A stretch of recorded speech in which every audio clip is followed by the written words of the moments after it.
Okay, special reading na tayo. This is episode 3342, 3343, and 3344. Di ba sabi ko, gagamit tayo ng tarot. Titignan natin ano ba yung mga karakter or mga involved na tao at sitwasyon na siyang magdudulot sa atin ng napakalaking issue sa darating na undas or sa linggong, sa huling linggo.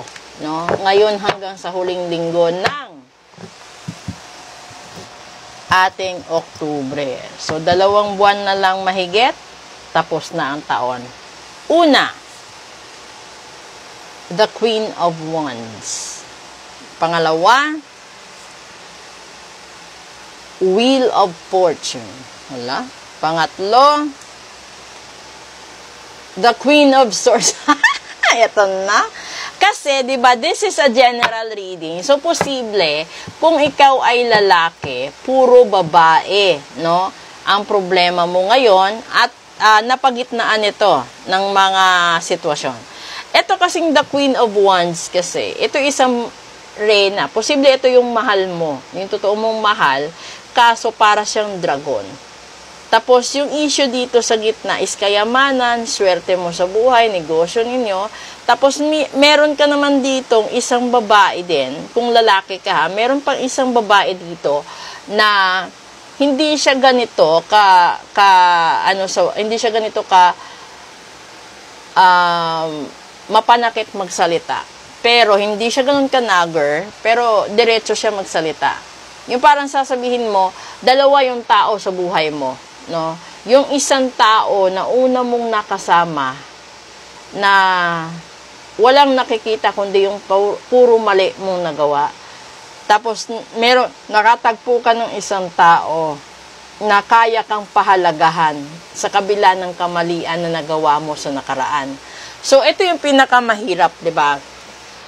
Kanina sinabi ko, nagkaroon ka ng pagkakataong matagpuan ng tamang tao sa maling panahon. Ito yon. So, nagmahal ka or posibleng nagkaroon ka ng commitment, relationship, or marriage, no? Ahead. And then, from the time na nasa gitna ka na ng edad mo or nasa negosyo ka, sa trabaho ka, natagpuan mo yung taong ito. Ito yung tao na parang nakakaramdam ka ng importance, nakakaramdam ka ng safety, nagkakaroon ka ng peace of mind. Hindi katulad ng isa nagger.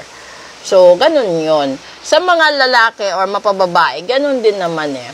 Kaya siguro may dahilan ang bawat isa kung bakit ayaw na nilang dumiretso sa relasyon or ayaw na nilang i-continue yung relationship.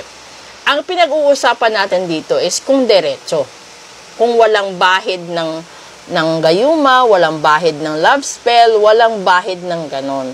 Dahil ngayon tandaan nyo, kung meron kayong ganitong sistema, kalimitan yung pinapagawa ng iba is inililibing or ipapalibing nila via ritual ang taong gusto nilang mawala sa kanilang landas. So, posible yon na yung legal or yung isa ang magpapagawa nun para mawala ang isa sa kanila sa landas ng taong pinag-aagawan nila. Ganon din po yun sa negosyo. Nililigpit nila. So, yung napagitnaan is yung Wheel of Fortune. So, kapag kasi sinabi Wheel of Fortune, kumpleto na yon. Andun yung yaman, andun yung kasiyahan, buo ang pamilya, lahat-lahat, ando doon na po yun. Pero, dahil general reading po ito, yung nakaka-resonate lang po. Yung iba kasi hindi makaka-resonate kasi may ibang part dito na hindi rin akma sa kanilang sistema. So, kung gusto mong malaman kung ano yung mangyayari sa'yo sa natitirang buwan ng taong 2025 at kung paano mo haharapin ang 2026, mag-book po kayo ng full private reading at kung gusto niyo namang umangat ang buhay ninyo, magpa-cleansing, magpa-ritual at doon naman po sa mga nakabili ng properties or sasakyan na parang ang malas, kailangan niyo pong ipa-ritual din po yan. Okay? Doon naman po sa mga anak na nawawala, iparitwal nyo. Sa mga asawa na may bisyo, iparitwal nyo din po. At kung ayaw nyo naman po magkaroon ng hiwalayan, lagyan nyo din po ng protection ritual ang bawat relasyon na meron po kayo. Okay? So maraming salamat po. Ay, huwag nyo kaliligtaan. Minsan, yung nagpapabarang po sa inyo, it's either your in-laws or your manugang or ang tawag doon, biyenan. Okay? So, proceed na tayo sa English episode natin. Maraming salamat po sa inyong lahat. Please follow, like, and share, and inform everybody to support all the videos that I uploaded here on TikTok. Bye!